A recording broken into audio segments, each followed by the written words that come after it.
Hello students, क्या हाल चाल है। आज मैं अपना जो 90 hours chemistry rank booster course है उसके अंदर आज मेरा ऑर्गेनिक केमिस्ट्री का जो लेक्चर था स्ट्रक्चरल आइसोमेरेंज पर बेस्ड, उसका एक बार जो पीपीटी है उसको मैं एक बार थोड़ा एक्सप्लेन कर दूं, जिसके हेल्प से आप कम टाइम में इसका रिवीजन कर सकते हो। आइसोमर्स ऐसे दो या दो से ज्यादा कंपाउंड जिनका मॉलिक्यूलर फार्मूला सेम हो, फिजिकल केमिकल प्रॉपर्टीज में अंतर हो, कंपाउंड आइसोमर्स कहलाते हैं। जैसे C2H6O है, इससे हम अल्कोहल और ईथर बना सकते हैं। दोनों के फिजिकल केमिकल प्रॉपर्टीज में अंतर है, मतलब ये आइसोमर्स हैं।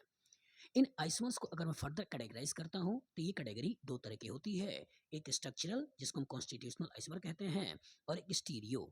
स्ट्रक्चरल को फर्दर 5 भागों में कैटेगराइज करते हैं: chain, positional, functional, metamer and tautomers. सभी को पहचानने का तरीका है, नाम अलग होगा, अटैचमेंट अलग होगा, स्ट्रक्चर अलग होगा, कनेक्शन अलग होगा।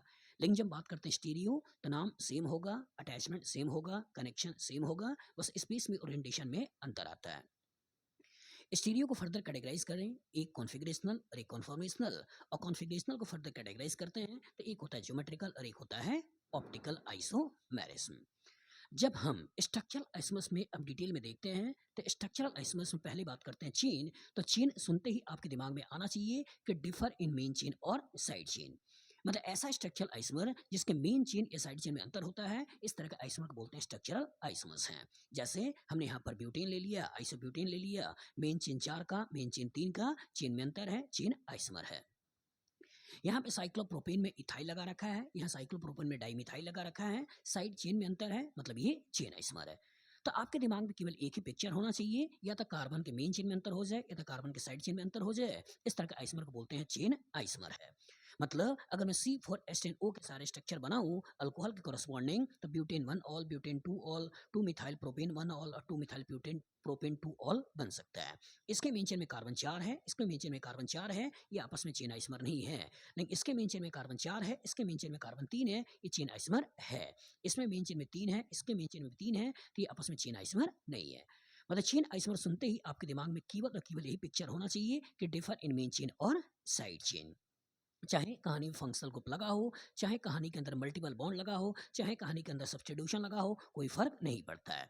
केवल दिमाग में यही पिक्चर होना चाहिए कि डिफर इन मेन चेन और साइड चेन। जब हम चेन आइसोमर से निकलते हैं और अगर हम क्वेश्चन गलत करवाने की कोशिश करें कि कहाँ से क्वेश्चन गलती हो सकती है, तो केयरफुल रहिएगा chain terminating functional group. Chain terminating functional group लेते हुए वो क्वेश्चन आपसे गलती करवा सकता है। आप मेन चेन ऐसा पकड़ के 2 पे एसिड और ऐसा मेन चेन पकड़ के 3 पे एसिड सोच सकते हो, लेकिन जब मेन चेन की बात करोगे तो यहाँ 5 और यहाँ मेन चेन की बात करोगे तो 4।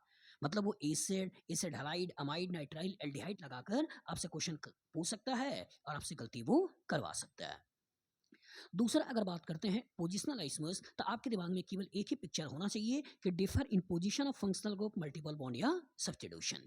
मतलब यहाँ पे फंक्शनल ग्रुप की पोजीशन बदल जाए, मल्टीपल बॉन्ड की पोजीशन बदल जाए, सब्स्टिट्यूशन की पोजीशन बदल जाए।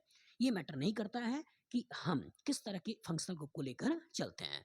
केयरफुल रहिएगा, चेन टर्मिनेटिंग फंक्शनल ग्रुप्स, इसको लेकर आपसे गलती करवाई जाती है। चेन में और पोजीशन में कंफ्यूज करके क्वेश्चन बनाए जाते हैं। तीसरा अगर बात करते हैं तो तीसरा होता है आपका फंक्शनल आइसोमर। जैसे नाम से लग रहा है कि फंक्शनल ग्रुप में डिफरेंस होना चाहिए, जैसे अल्कोहल ईथर हो गया, एल्डिहाइड कीटोन हो गया, एसिड एस्टर हो गया। लेकिन कुछ जगहों पे थोड़ा केयरफुल रहिएगा कि जब नेचर ऑफ रिएक्शन में अंतर होता है, इस तरह के आइसोमर को भी फंक्शनल आइसोमर ही कहते हैं। जैसे सिंगल बॉन्ड से अटैच OH अल्कोहल, बेंजीन से अटैच OH फिनॉल, ये भी आपस में फंक्शनल आइसोमर हैं। प्राइमरी सेकेंडरी टर्सरी अमीन आपस में फंक्शनल आइसोमर हैं। प्राइमरी सेकेंडरी टर्सरी अमाइड आपस में फंक्शनल आइसोमर हैं। इवन अगर 11th क्लास के कोरस्पॉन्डिंग सोचते हैं तो रिंग चेन आइसोमर, ये भी आपस में फंक्शनल आइसोमर हैं। तो 4 जगहों पे थोड़ा केयरफुल रहिएगा। एक आपका अल्कोहल और आइसोमरिक फिनॉल, दूसरा प्राइमरी सेकेंडरी टर्सरी अमीन, तीसरा प्राइमरी सेकेंडरी टर्सरी अमाइड और चौथा साइक्लोअल्कीन और आपका अल्कीन। इसके बाद जो कहानी में आता है मेटामर, तो मेटामर के कोरस्पॉन्डिंग पॉलीवेलेंट एटम होना चाहिए, जैसे ऑक्सीजन, सल्फर, नाइट्रोजन। ये पॉलीवेलेंट फंक्शनल ग्रुप्स होना चाहिए, जैसे CO, SO, SO2, SO3, SO4। और उसके दोनों तरफ कार्बन होना चाहिए और कार्बन में किसी भी तरह का कोई भी चेंज। किसी भी तरह का कोई भी change keeping functional group remain same, तो उस केस में हम बात करते हैं मेटामर्स की। ठीक है, तो मेटामर से कभी-कभी कोचिंग वाले अच्छे क्वेश्चन बनाते हैं, तो अच्छे क्वेश्चन बनते हैं, तो उसके कॉरस्पॉन्डिंग अगर देखा जाए तो 11th क्लास का topic hydrocarbon, alkyne, alkyne, alkyne, benzene, कहीं कोई हेटेरो एटम नहीं है, दैट मीन्स इसमें कभी मेटामर की बात हम नहीं करेंगे। 12th क्लास का पहला chapter alkyl halide, aryl halide, halogen की वैलेंसी 1 है, इस चैप्टर में भी हम इसकी बात नहीं करेंगे। अल्कोहल, फिनॉल, ईथर, अल्कोहल में भी हेटेरो एटम आ गया, एक ही तरफ कार्बन है, फिनॉल में एक ही तरफ कार्बन है, इसमें मेटामर की बात नहीं करेंगे, लेकिन जब ईथर आएगा तो दोनों तरफ कार्बन हो गया, इसमें मेटामर की बात करेंगे। एल्डिहाइड में बात नहीं करेंगे क्योंकि H आ गया है, कीटोन में बात करेंगे क्योंकि दोनों तरफ CO के दोनों तरफ कार्बन आ गया है। एसिड में भी बात नहीं करेंगे, प्राइमरी अमीन में भी बात नहीं करेंगे, सेकेंडरी टर्सरी अमीन में बात करेंगे क्योंकि दोनों तरफ कार्बन आ गया है। मतलब इन 4 आइसोमर्स के कॉरस्पॉन्डिंग कभी अगर ऐसा हो जाए कि क्वेश्चन आपसे बनाना पड़े, पूछा जाए कि कौन पहले देखना है, कौन बाद में देखना है, तो सबसे पहले आपके दिमाग में आना चाहिए फंक्शनल, ना हो मेटामर, ना हो चेन, और वो भी ना हो पोजिशनल। मॉलिक्यूलर फार्मूला लिखा हो तो बहुत सारे स्ट्रक्चर बन सकते हैं, और जब बहुत सारे स्ट्रक्चर बन सकते हैं तो बहुत तरह के रिलेशन हो सकते हैं, लेकिन एक बार अगर 2 कंपाउंड फिक्स हो गए तो उसके बीच में हमेशा केवल एक ही रिलेशन होगा, या तो फंक्शनल होगा, या मेटामर होगा, या चेन होगा, या पोजिशनल होगा। तो सबसे पहले आपको देखना होता है फंक्शनल, ना हो तो मेटामर, वो भी ना हो तो चेन, और वो भी ना हो तो पोजिशनल। बात समझ आ गई? तो यही सारे लेक्चर्स हमने कहीं ना कहीं आज वाली क्लास में करवाए हैं। कुछ क्वेश्चन भी हमने बच्चों को दे रखे हैं, ठीक है, आप भी इसको देखिए और इन क्वेश्चंस को प्रॉपर तरीके से लगाइए, और इसका आंसर चाहे तो आप कमेंट बॉक्स में लिखिए। क्वेश्चन नंबर 1 आप इसको अच्छी तरीके से देख लें और देखने के बाद क्वेश्चन को लगाएं। क्वेश्चन नंबर 2 आराम से इसको देख लें और देखकर क्वेश्चन को लगाएं। क्वेश्चन नंबर 3 इसको देखें और इस क्वेश्चन को देखकर अच्छे से लगाएं। क्वेश्चन नंबर 4 इसको देखें, इसको देखकर अच्छे से लगाएं। क्वेश्चन नंबर 5 इसको भी देखें और इसको देखकर क्वेश्चन को लगाएं। क्वेश्चन नंबर 6 इसको देखें, इसको देखकर क्वेश्चन को लगाएं। क्वेश्चन नंबर 7 इसको देखें, इसको देखकर क्वेश्चन को लगाएं। क्वेश्चन नंबर 8 इसको देखें, इसको देखकर भी क्वेश्चन को प्रॉपर तरीके से लगाएं।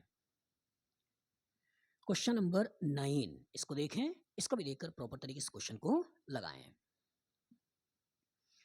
क्वेश्चन नंबर 10 इसको देखें और इस क्वेश्चन को देख के भी प्रॉपर तरीके से क्वेश्चन को लगाइए। हमने आज की लाइव क्लास में बहुत सारे क्वेश्चन और भी डिस्कस किए थे थ्योरी के साथ साथ, लेकिन चूंकि कम टाइम में आपके साथ कुछ क्वेश्चंस को शेयर करना चाहता था, थोड़ी बहुत आपको हल्की फुल्की दिखाना चाहता था कि जिससे कम टाइम में आप थोड़ी बहुत आउटलुक ले पाएँ।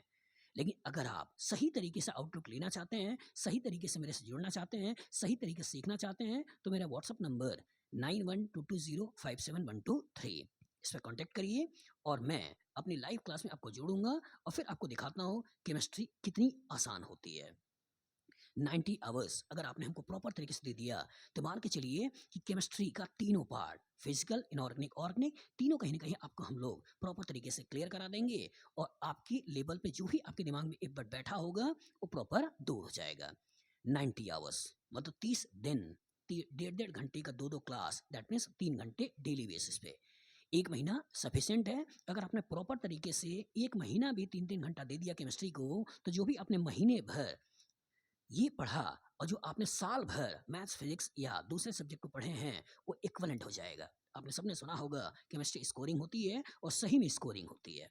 आपने मेन के पेपर में, एडवांस के पेपर में, नीट के पेपर में देख लिया होगा कि मैथ्स, फिजिक्स या बायोलॉजी की क्या स्थिति होती है। केमिस्ट्री स्कोरिंग होता है। कॉन्सेप्ट अगर आपने सही तरीके से बना लिया, नंबर आपको मिलते हैं। तो अच्छे कॉन्सेप्ट के लिए जुड़िए। अगर आप कोटा में हैं तो लर्नोफाई राजीव गांधी नगर में है, और अगर कोटा के बाहर हैं तो ऑनलाइन क्लासेस को प्रॉपर तरीके से अटेंड करिए और अपने कॉन्सेप्ट को इनहेंस करिए। ठीक है, गुड लक, गुड डे।